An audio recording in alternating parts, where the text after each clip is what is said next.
Hello everyone, how do you feel today? How are things going?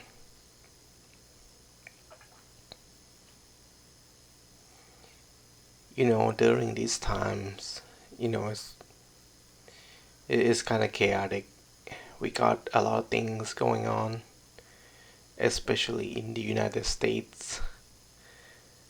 Um, Beginning of the year, we have COVID-19, right? Started to ramp up, and then during this time, we got protests, bad things happen, shooting. As you can see, these things just occur and they just keep occurring, you know. That means bad things can happen at the same time, just like good things. When we graduate, right? We got married, when we have kids, when we get rich, when we earn um, paychecks and things like that. They all happen at the same time or about the same time. And the things that most of us are tied to it. We're so satisfied with it. We want to keep it around. We have desire to expand. We have desire to grow. It's just all desire, right?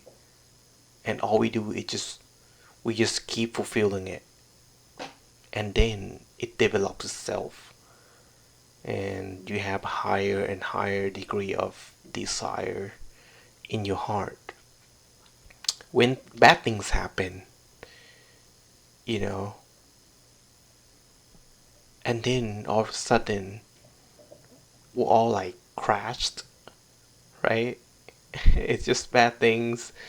Like you're like, come on now, COVID-19, and you have life problems, and you got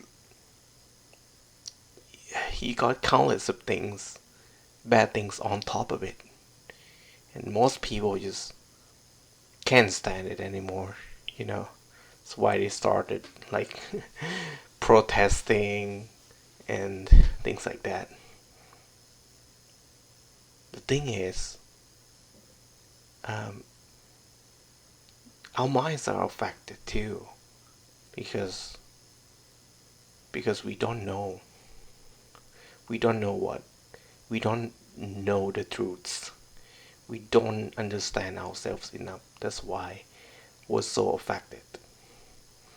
Just like I said before, we have desires, and then when desire is not fulfilled, and then there is pain, right? There is pain, and then it just keep occurring because the desire in your heart keeps occurring every moment.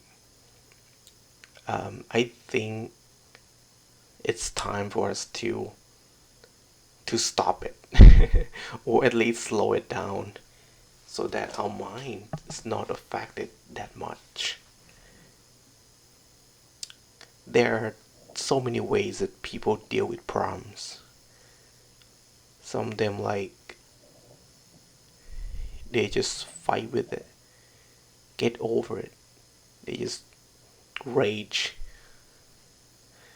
and there are there are a lot of ways to deal with, right? But the best way I've noticed is mindfulness. Mindfulness is, when you hear about mindfulness, it's just like, okay, what is it? It's to learn about yourself. It's to learn the truth about yourself, to understand self. Once you just keep learning about yourself, and one day you understand uh, what you are and what you're made of, you will start um, letting go of desire when when the desire has decreased, and then your mind's it's getting happier, lighter, less burden. It's it's unexplainable experience.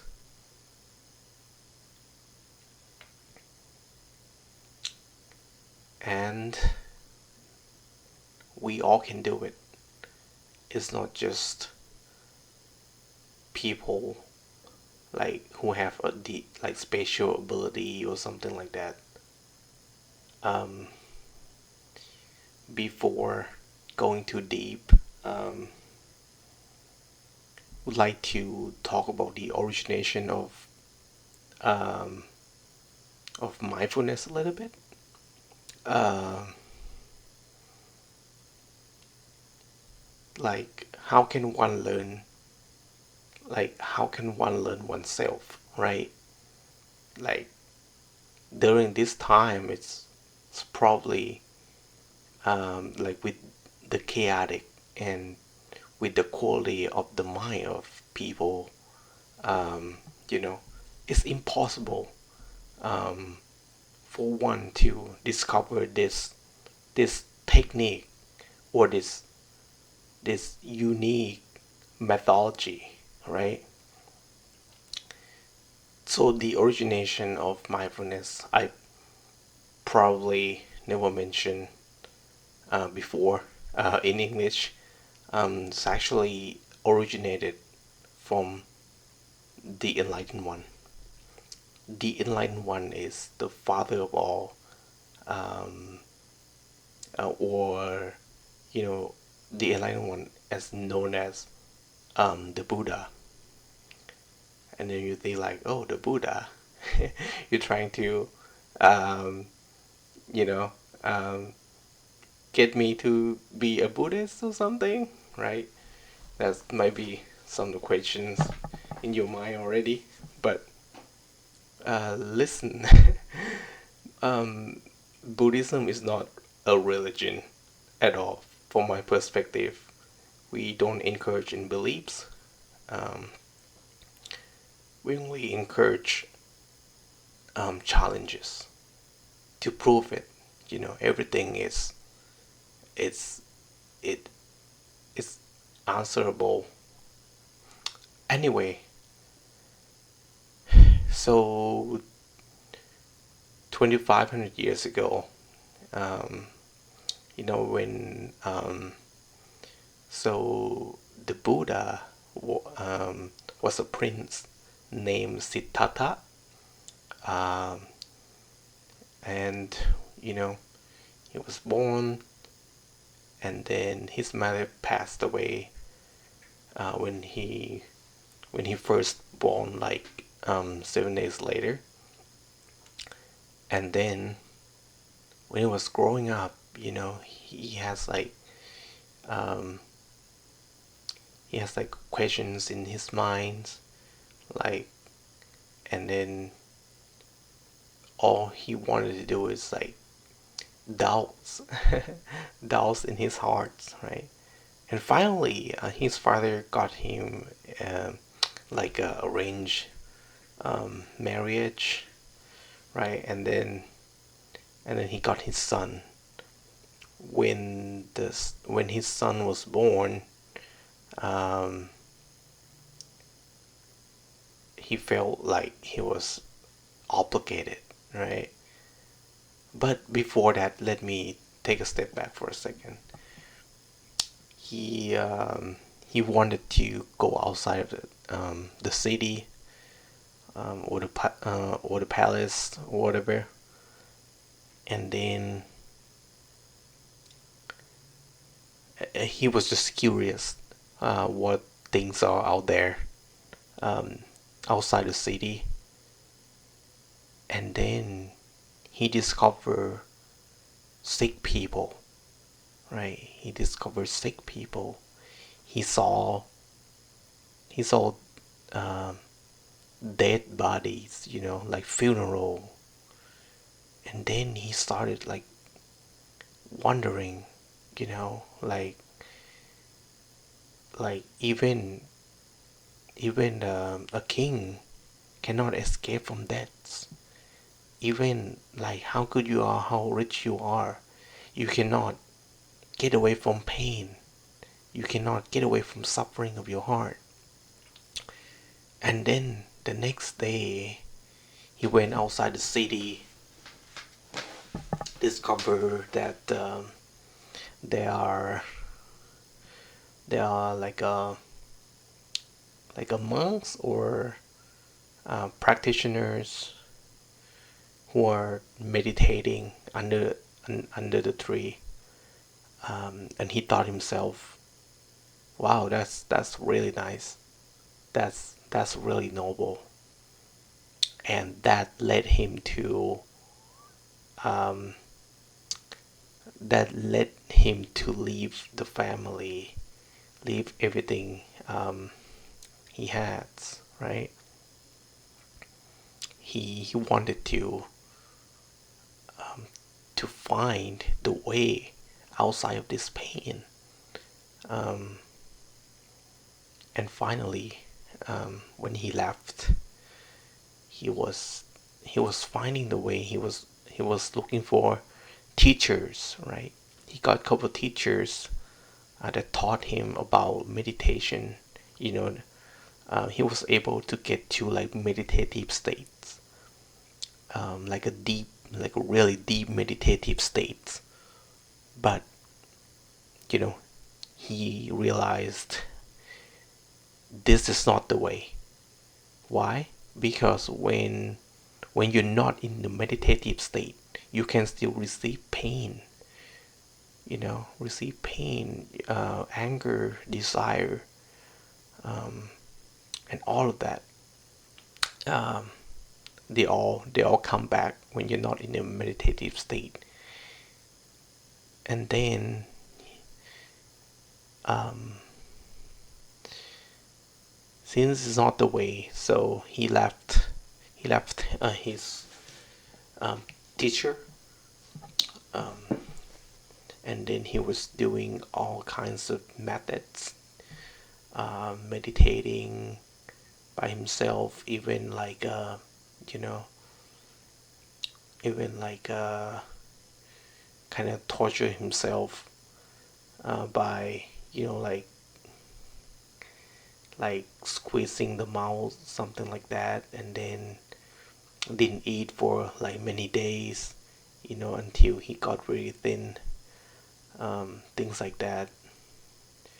And he discovered that it's not the way either, and what's the way, and then he found out that even you're trying to push yourself too hard, or even you let yourself deluded with um, with happiness in the world, it's not the way. So the way is that you stay on the middle way. It's called the middle way.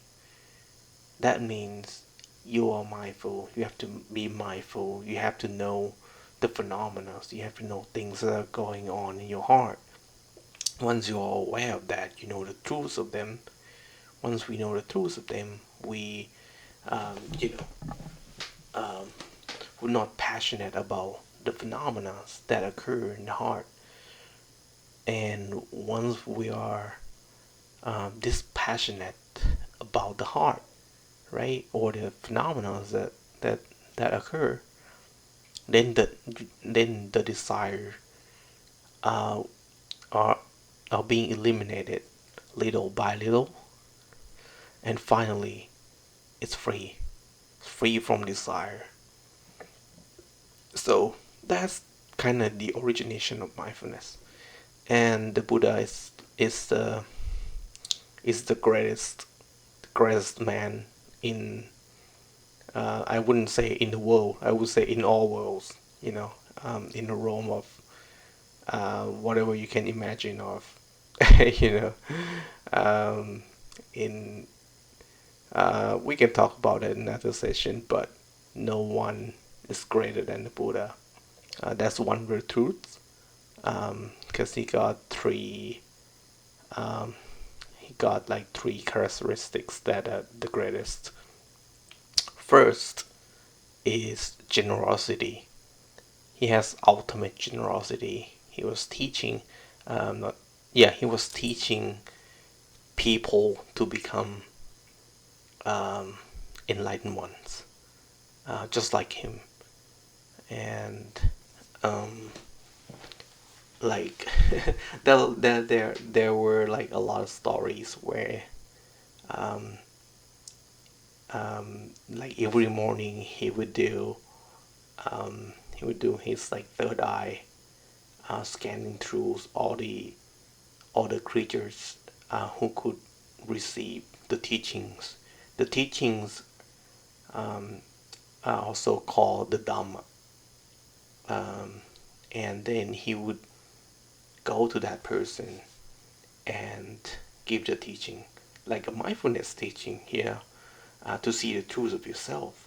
That person received the teaching and become um, first enlightener or sotapanna, uh, or English is translated as a stream enter.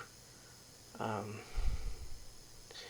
that's the generosity, and no one that um, like there is not a single person who wants to learn that he couldn't teach.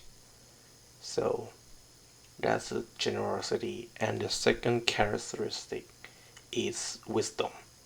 He has ultimate wisdom. The Buddha has ultimate wisdom. Like no one ever have that wisdom. Um, so he could teach anybody, and wisdom including you know meditative states and everything, marvels, performing marvels, like travel through other realms. It's like pretty normal. It doesn't have to be like the Buddha to do that. Even the students can do it. Um, like his disciples, um, like they are pretty normal that they can do it. It's not magic. It's just the way things work. If you have the ability, especially the wisdom, he it's just it's just speechless when you practice mindfulness, and even you see yourself, and what you see is just a little bit of wisdom. It's and then comparing to the enlightened one who has the greatest wisdom of all. The third characteristic of the Buddha, it's this is really important, is the purification. Um, the purification. The Buddha has purified mind, and this is what we are going to practice and to achieve. Like generosity and wisdom, we will never match the Buddha. But the thing that we can have the same as the Buddha is the purification, which we all can make ourselves purify um, by the Dhamma, learning the Dhamma or study the Dhamma, or the Dhamma is just the way to study yourself, to learn about the truth of the minds and the body, and one day you understand it. It's provable. It can be proved. It doesn't. It's the matter of you want to prove it or not. It's the things that occur in your heart. You just keep observing, understand the truths, understand the characteristics of the mind and the body, and then until you become purified, just like the Buddha. And then, you know, by the way, Buddha is not a name of a person. Buddha is it's a word. It's just like a word in English that has definition. It means awaken and knowing one. Awaken and knowing one. Just like you're a policeman, you're a mailman, you're a teacher, you're a programmer, you're a salesman, you're a Buddha. You're an awakened knowing one. Um, it just another it's just like what you want to be. Um, it's like what you want to be. You want to become like a teacher or something like that. Or and one thing about awakened and knowing one is that you're happy. You have unconditional happiness because you you like gradually um, eliminating the desire of your heart. The more you practice, the more you see the truth. The more you see the truth, the happy, um, the more happy you get. It's just like that.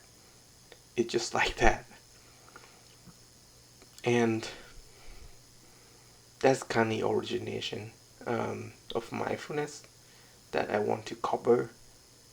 And one thing I would like to cover is what I mentioned a lot of things that beyond my knowledge, and I heard from the teachings of the masters. Um, and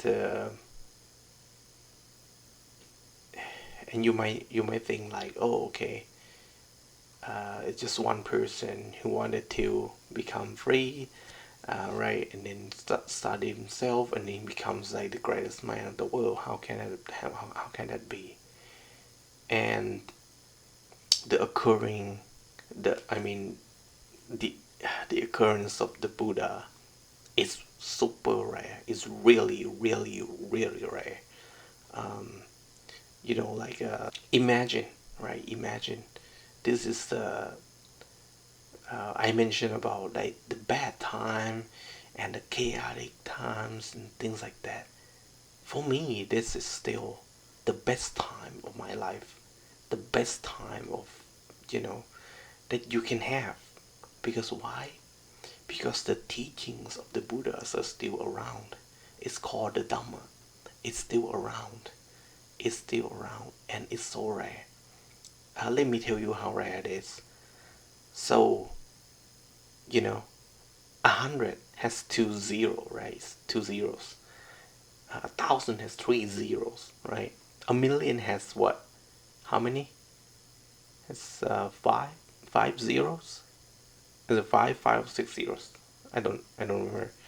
Six zeros. Yeah. And imagine the life of this universe. The life of this universe has one and followed by 140 zeros. That's the life of the universe. And that's uh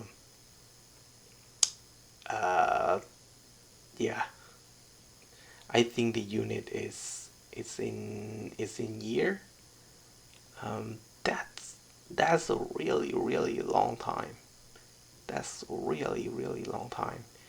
um, the buddha the Buddha has the analogy where um, like a god from heaven, okay, has this uh, has this a white sheet of fabric, right? And then imagine, um, the Everest mountain. Every 100 year, that god comes down to use that fabric to wipe to wipe the mountain, right? Every 100 years, right?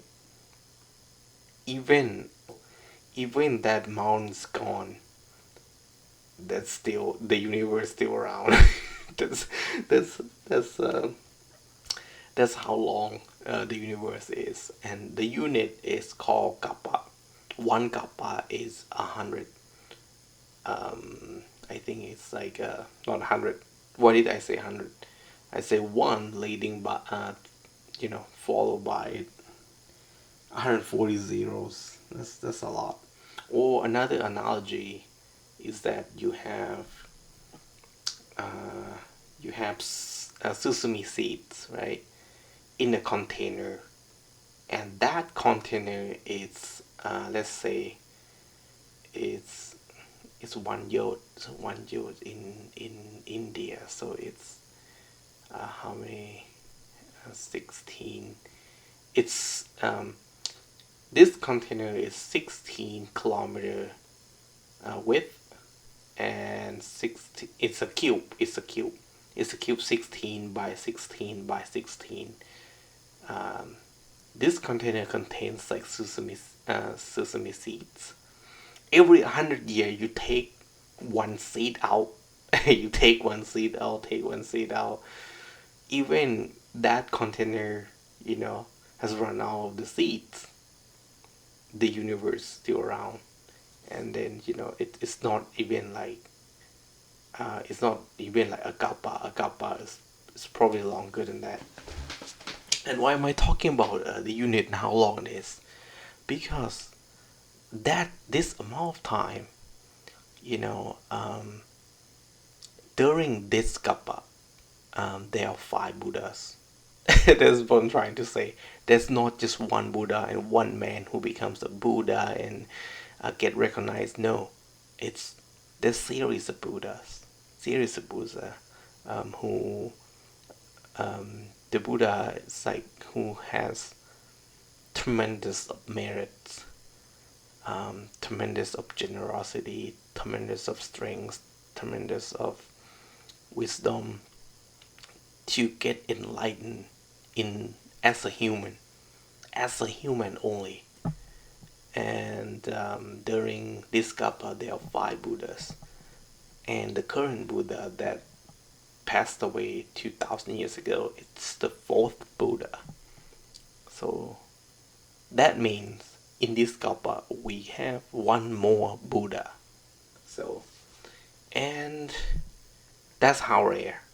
That's how rare the teachings are, and it's not like there's limited time that you can be around during the teachings.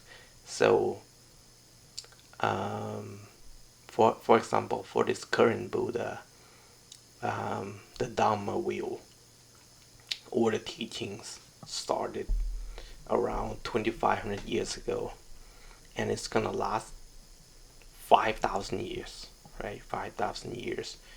This is halfway past, so we got a roughly 2,500 years to study yourself, to learn about yourself, to study yourself, so you can be free from sufferings, you're free from clinging, free from thoughts, emotions, and all of this craziness.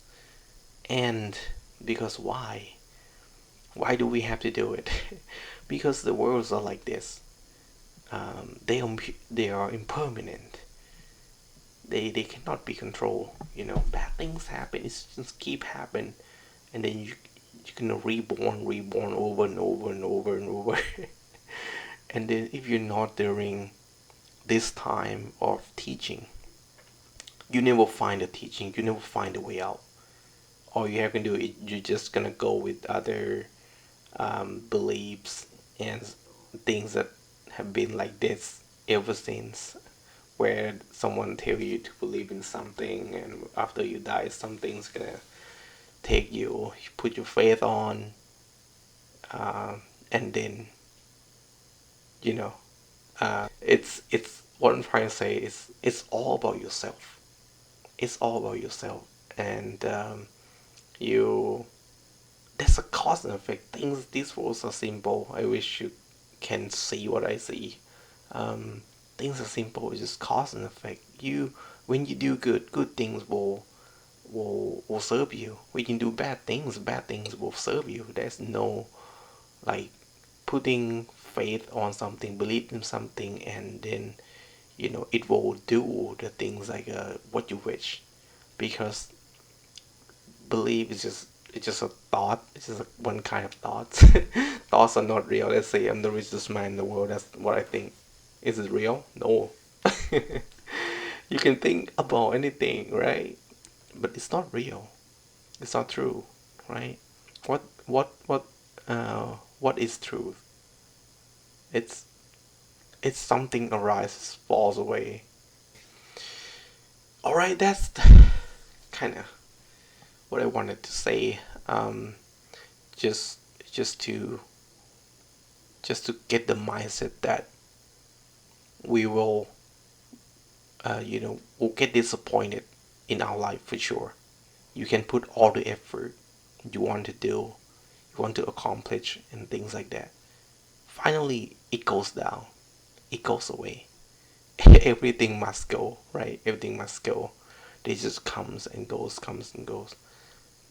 During this time, since we're during the greatest time that most people don't even know of, right? We can take this opportunity to be mindful, to be mindful of yourself, to learn about yourself, so you can be free, and the amount of pain goes away. They goes away. They go away little by little, and finally, don't you feel good. You feel good, and happiness are unconditional. You know, Loved ones die. Your body, you know, uh, putting pain on, tremendous of pain on. You're still happy, right? And then COVID-19, you're still happy. Why? Because you know about yourself. You know about yourself. Pain will get shorter and shorter and shorter and shorter and shorter until they go away. So that's kind of what I want you guys to have the mindset on. Is for you to use. I do not when like believe what I say. Um, but I I say what I need to say, because all of you that are listening to me at this point are not just like regular people. You have merits. You all have done mindfulness before. You are interested in it. You have experienced, um, at least um, have experienced the teachings of the Buddha, at least one of your past lives. That's why you are listening to me at this point. So we just need to extend that. We just need to keep collecting the merit, until we become enlightened. Um, yeah, that's it. That's all I have, and I wish you happiness. Wish you best of luck. Anyway, I shouldn't have said that. I heard that from somewhere. There's no luck. I wish you the best of you, the best of you, not the best of luck, the best of you.